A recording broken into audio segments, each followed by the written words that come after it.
ਧੰਨ ਧੰਨ ਬਾਬਾ ਬੁੱਢਾ ਸਾਹਿਬ ਜੀ ਦਾ ਪਵਿੱਤਰ ਸਥਾਨ, ਜਨਮ ਸਥਾਨ ਗੁਰਦੁਆਰਾ ਕੱਥੂ ਨੰਗਲ ਮਜੀਠਾ ਅੰਮ੍ਰਿਤਸਰ ਦੀ ਉਹ ਪਵਿੱਤਰ ਧਰਤੀ ਜਿੱਥੇ ਬਾਬਾ ਬੁੱਢਾ ਸਾਹਿਬ ਜੀ ਦਾ ਜਨਮ ਹੋਇਆ।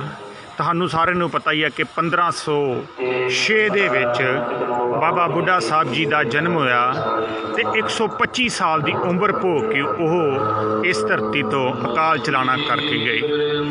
125 ਸਾਲ ਦੀ ਉਮਰ ਦੇ ਵਿੱਚ ਆਪ ਜੀ ਦੇ ਪਿਤਾ ਜੀ ਦਾ ਨਾਂ ਸਤਿਕਾਰਯੋਗ ਬਾਬਾ ਸੁੱਗਾ ਜੀ ਅਤੇ ਮਾਤਾ ਜੀ ਦਾ ਨਾਂ ਮਾਤਾ ਗੌਰਾਂ ਜੀ, ਅਤੇ ਆਪ ਜੀ ਦੇ ਦਾਦੇ ਦਾ ਨਾਂ ਸੀ ਗੱਗੋ, ਜਿਨ੍ਹਾਂ ਦੇ ਨਾਂ 'ਤੇ ਇਹ ਪਿੰਡ ਵਸਿਆ, ਜਿਹਦਾ ਪਿੰਡ ਦਾ ਨਾਂ ਸੀ ਗੱਗੋ ਨੰਗਲ।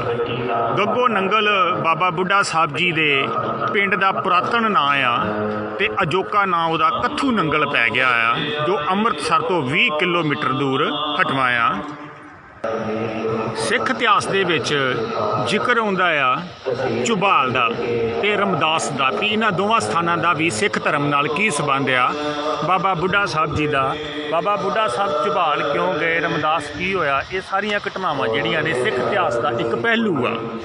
ਤੁਹਾਡੇ ਵਿੱਚੋਂ ਬਹੁਤ ਸਾਰੇ ਸਿੱਖ ਵੀਰ ਜਾਣਦੇ ਨੇ ਕਿ ਝੁਬਾਲ ਜਦੋਂ ਬਾਬਾ ਬੁੱਢਾ ਸਾਹਿਬ ਜੀ ਨੂੰ ਗੁਰੂ ਘਰ ਨਾਲ ਜੁੜ ਚੁੱਕੇ ਸਨ ਤਾਂ ਉਦੋਂ ਉੱਥੇ ਉਹਨਾਂ ਨੇ ਸੇਵਾ ਕਰਨ ਦਾ ਮੌਕਾ ਮਿਲਿਆ ਸੀ। ਕੁਝ ਪਿੰਡ ਮਿਲੇ ਸਨ ਜਿਨ੍ਹਾਂ ਦਾ ਸਾਂਭ ਸੰਭਾਲ ਕਰ ਲਈ ਉੱਥੇ ਬਾਬਾ ਬੁੱਢਾ ਸਾਹਿਬ ਜੀ ਦੀ ਡਿਊਟੀ ਲੱਗੀ ਸੀ।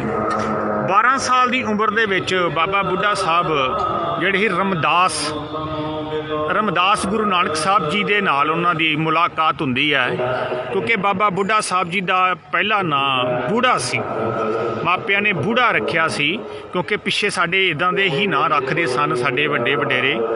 ਬੁੱਢਾ ਤੋਂ ਭਾਵ ਜਦੋਂ ਗੁਰੂ ਨਾਨਕ ਸਾਹਿਬ ਜੀ ਨਾਲ ਉਹਨਾਂ ਦੀ ਮੁਲਾਕਾਤ ਹੋਈ, ਇਤਿਹਾਸ ਦੇ ਪੰਨੇ ਇਹ ਦੱਸਦੇ ਕਿ ਉਹਨਾਂ ਸਮਿਆਂ 'ਚ ਇੱਕ ਹਮਲਾਵਰ ਆਏ ਜਿਨ੍ਹਾਂ ਨੇ ਕੱਚੀਆਂ ਪੱਕੀਆਂ ਫਸਲਾਂ ਜਿਹੜੀਆਂ ਸੀ ਤਹਿਸ ਨਹਿਸ ਕਰਤੀਆਂ। ਅਤੇ ਗੱਲ ਜਦੋਂ ਬਾਬੇ ਨਾਨਕ ਨਾਲ ਚੱਲੀ, ਗੁਰੂ ਨਾਨਕ ਸਾਹਿਬ ਨਾਲ ਰਮਦਾਸ ਵਿਖੇ ਚੱਲੀ, ਅਤੇ ਉਹਨਾਂ ਕਿਹਾ ਕਿ ਇਹ ਮੈਨੂੰ ਬੜਾ ਡਰ ਲੱਗਦਾ ਆ ਕਿ ਤੇ ਜਿਹੜੀ ਆ ਮੌਤ ਕਿਸੇ ਰੂਪ 'ਚ ਵੀ ਆ ਸਕਦੀ ਆ। ਕੁਝ ਇਤਿਹਾਸ ਦੇ ਪੰਨੇ ਇੰਝ ਦੱਸਦੇ ਨੇ। ਅਤੇ ਗੁਰੂ ਸਾਹਿਬ ਜੀ ਨੇ ਕਿਹਾ ਕਿ ਤੂੰ ਬੁੱਢਾ ਨਹੀਂ ਆ, ਤੂੰ ਤੇ ਬੁੱਢਿਆਂ ਵਾਲੀਆਂ ਗੱਲਾਂ ਕਰਦਾ, ਸਿਆਣੀਆਂ ਗੱਲਾਂ ਕਰਦਾ, ਤੂੰ ਬਹੁਤ ਹੀ ਵਿਦਵਾਨ ਆ। ਅਤੇ ਇਸ ਕਰਕੇ ਮੁੜ ਕੇ ਸਾਰੇ ਸਿੱਖ ਕੌਮ ਜਿਹੜੀ ਸੀ ਉਹਨਾਂ ਨੂੰ ਬਾਬਾ ਬੁੱਢਾ ਜੀ ਕਹਿ ਕੇ ਸੰਬੋਧਨ ਕਰਨ ਲੱਗ ਪਈ। ਆਪਾਂ ਦਰਸ਼ਨ ਕਰਦੇ ਹਾਂ ਗੁਰੂ ਗ੍ਰੰਥ ਸਾਹਿਬ ਜੀ ਮਹਾਰਾਜ ਜੀ ਦੇ। ਸੰਗਤਾਂ ਜਿਹੜੀਆਂ ਨੇ ਨਤਮਸਤਕ ਹੋ ਰਹੀਆਂ ਨੇ ਅੱਜ ਬਾਬਾ ਬੁੱਢਾ ਸਾਹਿਬ ਜੀ ਦੇ ਪਵਿੱਤਰ ਸਥਾਨ ਦੇ ਉੱਪਰ। ਫਿਰ ਬਾਬਾ ਬੁੱਢਾ ਸਾਹਿਬ ਜੀ ਦੀ 17 ਸਾਲ ਦੀ ਉਮਰ ਦੇ ਵਿੱਚ ਜਿਹੜੀ ਸੀ ਮੈਰਿਜ ਹੋ ਗਈ, ਵਿਆਹ ਹੋ ਗਿਆ, ਅਤੇ ਬਹੁਤ ਹੀ ਸਤਿਕਾਰਯੋਗ ਬੀਬੀ ਮੌਰਾਂ ਜੀ ਨਾਲ ਬਾਬਾ ਬੁੱਢਾ ਸਾਹਿਬ ਜੀ ਦਾ ਆਨੰਦ ਕਾਰਜ ਹੋਇਆ, ਵਿਆਹ ਹੋਇਆ। ਉਸ ਤੋਂ ਬਾਅਦ ਬਾਬਾ ਬੁੱਢਾ ਜੀ ਦੇ 4 ਸੁਪੁੱਤਰ ਹੋਏ ਅਤੇ ਉਹ ਪਰਿਵਾਰ ਜਿਹੜਾ ਚੱਲਦਾ ਰਿਹਾ। ਕਿਹਾ ਜਾਂਦਾ ਕਿ ਕੱਥੂ ਨੰਗਲ ਦੇ ਵਿੱਚ, ਕਿਉਂਕਿ ਜਿਹੜੇ ਇਹਨਾਂ ਦੇ ਦਾਦਾ ਜੀ ਸਨ ਗੱਗੋ ਜੀ, ਉਹਨਾਂ ਦੀਆਂ 2 ਪਤਨੀਆਂ ਸਨ, ਨਿਹਾਲੀ ਅਤੇ ਭਾਗਾਂ ਵਾਲੀ। ਅੱਜ ਵੀ ਕੱਥੂ ਨੰਗਲ 'ਚ 2 ਪਤਨੀਆਂ ਨੇ, ਇੱਕ ਪਤੀ ਦਾ ਨਾਂ ਨਿਹਾਲੀ ਅਤੇ ਦੂਜੀ ਦਾ ਭਾਗਾਂ ਵਾਲੀ ਕਿਹਾ ਜਾਂਦਾ ਹੈ। ਅੱਜ ਵੀ ਉਸ ਦੀਆਂ ਪਤਨੀਆਂ ਦੇ ਨਾਂ 'ਤੇ ਉਹ ਪਤੀਆਂ ਦਾ ਨਾਮ ਯਾਦ ਕੀਤਾ ਜਾਂਦਾ ਆ।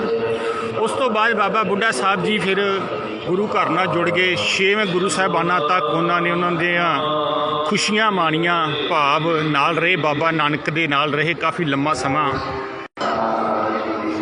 ਜਦੋਂ ਅਕਬਰ ਨੇ ਚਿੱਤੌੜਗੜ੍ਹ ਦਾ ਕਿਲ੍ਹਾ ਜਿੱਤਿਆ ਤਾਂ ਫਿਰ ਉਸਨੇ ਗੁਰੂ ਰਾਮਦਾਸ ਸਾਹਿਬ ਜੀ ਨੂੰ 12 ਪਿੰਡ ਜਿਹੜੇ ਝੁਬਾਲ ਦੇ ਸੀ, ਕੁਝ ਲੋਕ ਵੀਰ 25 ਪਿੰਡ ਕਹਿੰਦੇ ਨੇ, ਲੇਕਿਨ 12 ਪਿੰਡ ਝੁਬਾਲ ਦੇ ਜਿਹੜੇ ਸੀ ਉਹ ਉਹਨਾਂ ਨੂੰ ਦੇ ਦਿੱਤੇ, ਜਿਨ੍ਹਾਂ ਦਾ ਰੱਖ ਰੁਖਾਅ ਜਿਹੜਾ ਸੀ ਬਾਬਾ ਬੁੱਢਾ ਸਾਹਿਬ ਜੀ ਦੀ ਡਿਊਟੀ ਲਾਈ ਗਈ ਝੁਬਾਲ ਵਿਖੇ, ਜਿੱਥੇ ਹੀ ਸਾਹਿਬ ਸ੍ਰੀ ਗੁਰੂ ਹਰਗੋਬਿੰਦ ਸਾਹਿਬ ਜੀ ਦੇ ਵਰ ਨਾਲ, ਗੁਰੂ ਸਾਹਿਬ ਜੀ ਦੇ ਵਰ ਦੇ ਨਾਲ, ਬਾਬਾ ਬੁੱਢਾ ਸਾਹਿਬ ਜੀ ਦੇ ਵਰ ਦੇ ਨਾਲ ਗੁਰੂ ਹਰਗੋਬਿੰਦ ਸਾਹਿਬ ਜੀ ਦਾ ਪ੍ਰਕਾਸ਼ ਹੋਇਆ। ਫਿਰ ਗੁਰੂ ਅਰਜਨ ਸਾਹਿਬ ਜੀ ਨੇ ਬਾਬਾ ਬੁੱਢਾ ਸਾਹਿਬ ਜੀ ਨੂੰ ਡਿਊਟੀ ਲਾਈ ਕਿ ਤੁਸੀਂ ਗੁਰੂ ਹਰਗੋਬਿੰਦ ਸਾਹਿਬ ਜੀ ਨੂੰ ਸ਼ਾਸਤਰ ਵਿਦਿਆ ਅਤੇ ਹੋਰ ਵਿਦਿਆ ਜਿਹੜੀ ਆ ਸਿਖਾਓ। ਫਿਰ ਬਾਬਾ ਬੁੱਢਾ ਸਾਹਿਬ ਜੀ ਨੇ ਗੁਰੂ ਹਰਗੋਬਿੰਦ ਸਾਹਿਬ ਜੀ ਨੂੰ ਸ਼ਾਸਤਰ ਵਿਦਿਆ ਸਿਖਾਈ ਅਤੇ ਨਿਪੁੰਨ ਕੀਤਾ। ਤੁਹਾਡੇ ਵਿੱਚੋਂ ਬਹੁਤ ਸਾਰੇ ਵੀਰ ਜਾਣਦੇ ਨੇ ਕਿ ਜਦੋਂ ਇਸ ਸਮੇਂ ਤੱਕ ਬਾਬਾ ਬੁੱਢਾ ਸਾਹਿਬ ਜੀ ਦੀ ਕਾਫੀ ਲੰਬੀ ਉਮਰ ਹੋ ਚੁੱਕੀ ਸੀ। ਬਾਬਾ ਬੁੱਢਾ ਸਾਹਿਬ ਖਡੂਰ ਸਾਹਿਬ, ਗੋਇੰਦਵਾਲ ਸਾਹਿਬ ਅਤੇ ਸੰਨ ਸਾਹਿਬ ਦੀ ਘਟਨਾ ਜਿਹੜੀ ਆ ਸਿੱਖ ਇਤਿਹਾਸ ਵਿੱਚ ਕਾਫੀ ਜਾਣੀ ਪਹਿਚਾਣੀ ਜਾਂਦੀ ਆ ਕਿ ਜਦੋਂ ਗੁਰੂ ਅਮਰਦਾਸ ਸਾਹਿਬ ਜੀ ਉੱਥੇ ਕਮਰੇ 'ਚ ਵੜ ਗਏ ਅਤੇ ਫਿਰ ਬਾਬਾ ਬੁੱਢਾ ਸਾਹਿਬ ਜੀ ਨੇ ਹੀ ਬਾਸਰਕੇ ਵਿਖੇ ਸੰਧ ਲਾਈ ਸੀ ਅਤੇ ਉੱਥੇ ਗੁਰੂ ਸਾਹਿਬ ਤੋਂ ਬਖਸ਼ਿਸ਼ਾਂ ਪ੍ਰਾਪਤ ਕੀਤੀਆਂ। ਇਸ ਤਰ੍ਹਾਂ ਕਰਕੇ ਤਕਰੀਬਨ 125 ਸਾਲ ਦੀ ਉਮਰ ਦੇ ਕਰੀਬ ਬਾਬਾ ਬੁੱਢਾ ਸਾਹਿਬ ਜੀ ਜਿਹੜੇ ਸਨ ਉਹ ਇਸ ਸੰਸਾਰ ਤੋਂ ਅਕਾਲ ਚਲਾਣਾ ਕਰ ਗਏ। ਉਸ ਪਵਿੱਤਰ ਜਗ੍ਹਾ ਰਮਦਾਸ, ਜਿੱਥੇ ਅੱਜ ਵੀ ਬੜੇ ਚਾਵਾਂ ਦੇ ਨਾਲ ਬਾਬਾ ਬੁੱਢਾ ਸਾਹਿਬ ਜੀ ਨੂੰ ਯਾਦ ਕੀਤਾ ਜਾਂਦਾ ਆ, ਰਮਦਾਸ ਦੀ ਧਰਤੀ ਤੇ ਸਾਹਿਬ ਸ੍ਰੀ ਗੁਰੂ ਹਰਗੋਬਿੰਦ ਸਾਹਿਬ ਜੀ ਨੇ ਆਪਣੇ ਹੱਥਾਂ ਦੇ ਨਾਲ ਬਾਬਾ ਬੁੱਢਾ ਸਾਹਿਬ ਜੀ ਦਾ ਦਾਹ ਸੰਸਕਾਰ ਕੀਤਾ, ਭਾਵ ਅਗਨੀ ਭੇਟ ਕੀਤੀ। ਇਸ ਤਰ੍ਹਾਂ ਬਾਬਾ ਬੁੱਢਾ ਸਾਹਿਬ ਜੀ 6 ਗੁਰੂ ਸਾਹਿਬਾਨਾਂ ਦੇ ਨਾਲ ਸੰਗ ਮਾਨਦੇ ਰਹੇ ਅਤੇ ਬਹੁਤ ਵੱਡੀਆਂ ਜ਼ਿੰਮੇਵਾਰੀਆਂ ਨਿਭਾਉਂਦੇ ਰਹੇ ਸਿੱਖ ਕੌਮ ਦੇ ਵਿੱਚ। ਅੱਜ ਅਸੀਂ ਬਾਬਾ ਬੁੱਢਾ ਸਾਹਿਬ ਜੀ ਨੂੰ ਉਹਨਾਂ ਦੇ ਇਸ ਪਵਿੱਤਰ ਦਿਹਾੜੇ 'ਤੇ ਲੱਖ ਲੱਖ ਪ੍ਰਣਾਮ ਕਰਦੇ ਹਾਂ ਕਿ ਯਾਦ ਕਰਦੇ ਹਾਂ ਕਿ ਸਭ ਤੋਂ ਵਧੀਆ ਗੱਲ ਇਹ ਹੈ ਕਿ ਸਿੱਖ ਕੌਮ ਦੇ ਵਿੱਚ ਕਿ ਅੱਜ ਹਰੇਕ ਸਿੱਖ ਜਿਹੜਾ ਵਾ ਜਦੋਂ ਨਤਮਸਤਕ ਹੁੰਦਾ ਅਤੇ ਨਾਲ ਦੇ ਨਾਲ ਇਤਿਹਾਸ ਦੇ ਪੰਨਿਆਂ ਨੂੰ ਵੀ ਫੋਲਣ ਦੀ ਕੋਸ਼ਿਸ਼ ਕਰਦਾ ਕਿ ਆਖਰਕਾਰ ਇਹਦਾ ਇਤਿਹਾਸ ਕੀ ਸੀ, ਕਿੱਥੋਂ ਗੱਲ ਚੱਲੀ ਅਤੇ ਕਿੱਥੇ ਜਾ ਕੇ ਸਮਾਪਤ ਹੁੰਦੀ ਹੈ। ਬਹੁਤ ਹੀ ਵਧੀਆ ਗੱਲ ਹੈ ਸਿੱਖ ਕੌਮ ਦੇ ਲਈ। ਮੈਂ ਸਮਝਦਾ ਕਿ ਸਿੱਖਾਂ ਨੂੰ ਇਸੇ ਤਰ੍ਹਾਂ ਹੀ ਆਪਣੇ ਇਤਿਹਾਸ ਨਾਲ ਜੁੜਨਾ ਚਾਹੀਦਾ ਆ, ਤਾਂ ਹੀ ਅਸੀਂ ਜਿਹੜਾ ਵਾ ਬੁਲੰਦੀਆਂ ਤੱਕ ਪਹੁੰਚ ਸਕਦੇ ਹਾਂ। ਗੁਰੂ ਦੇ ਪਿਆਰੇ ਦੇਗਾਂ ਵਰਤਾ ਰਹੇ ਨੇ ਕੜਾਹ ਪ੍ਰਸ਼ਾਦੀਆਂ। ਮੈਂ ਤੁਹਾਡਾ ਵੀਰ ਪ੍ਰਿੰਸੀਪਲ ਬਚਿੱਤਰ ਸਿੰਘ ਤਰਸਿੱਕਾ, ਅਨਮੋਲਜੀਤ ਸਿੰਘ ਅੱਜ ਖਾਲਸੀਆਂ ਦਸਤਾਰਾਂ ਸਜਾ ਕੇ ਆਇਆ ਹੋਇਆ ਆ ਬਾਬਾ ਬੁੱਢਾ ਸਾਹਿਬ ਜੀ ਦੇ ਦਰਸ਼ਨ ਮੇਲੇ ਕਰਨ। ਅੱਜ ਇੱਥੇ ਆ ਕੇ ਮਨ ਬੜਾ ਖੁਸ਼ ਹੋਇਆ ਅਤੇ ਇੱਥੇ ਸਭ ਤੋਂ ਵਧੀਆ ਗੱਲ ਹੋਈ ਕਿ ਬਹੁਤ ਸਾਰਿਆਂ ਵੀਰਾਂ ਨੇ ਖਾਲਸਾਈਆਂ ਦਸਤਾਰਾਂ ਸਜਾਈਆਂ ਹੋਈਆਂ ਸਨ ਅਤੇ ਨਿੱਕੇ ਨਿੱਕੇ ਬੱਚਿਆਂ ਨੇ ਬਹੁਤ ਗਿਣਤੀ ਵਿੱਚ ਸਿਰਾਂ 'ਤੇ ਦਸਤਾਰਾਂ ਜਿਹੜੀਆਂ ਨੇ ਸਜਾਉਣੀਆਂ ਸ਼ੁਰੂ ਕੀਤੀਆਂ ਨੇ।